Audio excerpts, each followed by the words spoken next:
Hi hello வணக்கம். நான் உங்கள் ஜே.கே. வெல்கம் டு துயில் பாட்காஸ்ட். இந்திய விண்வெளி வரலாற்றில் ஒரு பொன்னான அத்தியாயத்தை பற்றி பேசலாமா? சர்வதேச விண்வெளி நிலையத்தில் கால் பதித்த முதல் இந்தியர் அப்படிங்கிற பெருமையை பெற்றிருக்கிற நமது சொந்த வீரர் குரூப் கேப்டன் சுபான்சு சுக்லா அவரை பற்றி தான் தெரிஞ்சுக்க போகிறோம். இந்திய விண்வெளி ஆராய்ச்சி நிறுவனமான இஸ்ரோவோட ககன்யான் திட்டத்திற்காக தேர்ந்தெடுக்கப்பட்ட 4 விண்வெளி வீரர்களில் சுபான்சு சுக்லாவும் ஒருத்தர். உத்தரப்பிரதேச மாநிலம் லக்னோவில் பிறந்த இவர் இந்திய விமானப்படையோட சோதனை விமானியாகவும் சிறந்த பொறியியலாளராகவும் திகழ்கிறார். 2006ஆம் ஆண்டு இந்திய விமானப்படையில் போர் விமானியாக இணைஞ்ச இவர் சுகோய், மிக், ஜாகுவார் மாதிரியான பல போர் விமானங்களை 2000 மணி நேரத்திற்கு மேலாக இயக்கிய அனுபவம் வாய்ந்தவர். ரஷ்யாவில் கடுமையான பயிற்சிகளை மேற்கொண்ட இவர் இப்போ சர்வதேச விண்வெளி நிலையத்தில் இந்தியாவின் அடையாளமாக திகழ்கிறார். கடந்த ஜூன் 25, 2025 அமெரிக்காவோட புளோரிடாவில் உள்ள நாசாவின் கென்னடி விண்வெளி மையத்திலிருந்து ஸ்பேஸ் எக்ஸ் நிறுவனத்தின் பால்கன் 9 ராக்கெட் மூலம் ஏவப்பட்ட ஆக்சியம் 4 திட்டத்தின் ஒரு பகுதியாக சுபான்சு சுக்லா உள்ளிட்ட 4 பேர் கொண்ட குழு வெற்றிகரமாக பயணித்து விண்வெளிக்கு சென்று சேர்ந்தாங்க.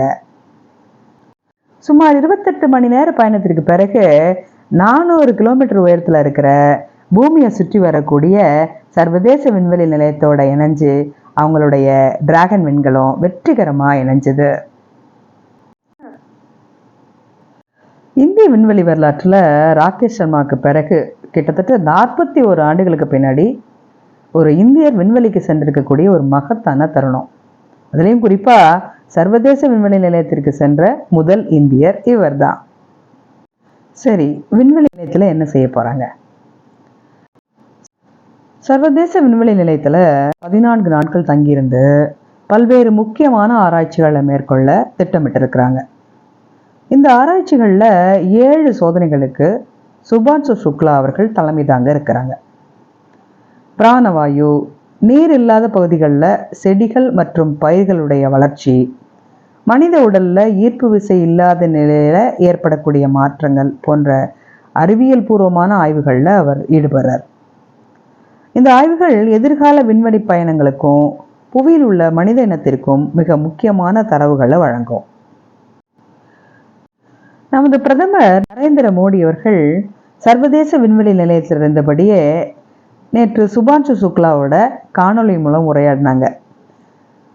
அப்போ நீங்கள் தாய்மண்ணில் இருந்து தூரத்தில் இருந்தாலும் இந்தியர்களின் இதயங்களுக்கு மிக நெருக்கமானவராக இருக்கிறீர்கள். உங்கள் பயணம் புதிய சகாப்தத்தின் தொடக்கத்தை குறிக்கிறது அப்படின்னு பிரதமர் பெருமையோட சொன்னார். அதுக்கு பதிலளித்த சுபான்சு சுக்லா, இது என்னுடைய பயணம் மட்டுமல்ல, 140 கோடி இந்தியர்களின் கனவுகளின் பயணம் அப்படின்னு நெகிழ்ச்சியோடு தெரிவிச்சாரு.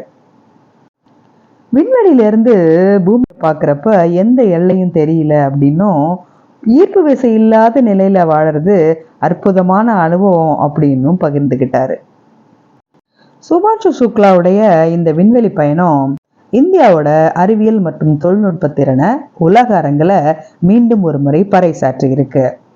இது இந்தியாவின் விண்வெளி திட்டங்களுக்கு புதிய உத்வேகத்தை அளிக்கிறதோடு நமது இளம் தலைமுறையினருக்கு விண்வெளி ஆராய்ச்சியில் ஈடுபட ஒரு பெரிய உத்வேகத்தை வழங்கும் அப்படிங்கிறதுல சந்தேகமே இல்லை. இந்தியாவோட எதிர்கால விண்வெளி திட்டங்களான ககன்யான், இந்தியாவினுடைய சொந்த விண்வெளி நிலையம் மற்றும் நிலவில் மனிதனை இறக்குவது போன்ற லட்சியங்களுக்கு சுபான்சுவின் அனுபவம் பெரும் பங்காற்றும். அவருடைய வரலாற்று சாதனையை நாம போற்றுவோம். விண்வெளியில் இந்தியாவின் கொடியை பெருமையுடன் பறக்கவிட்ட குரூப் கேப்டன் சுபான்சு சுக்லா அவர்களுக்கு நம் அனைவரின் சல்யூட். மீண்டும் சந்திப்போம். நன்றி.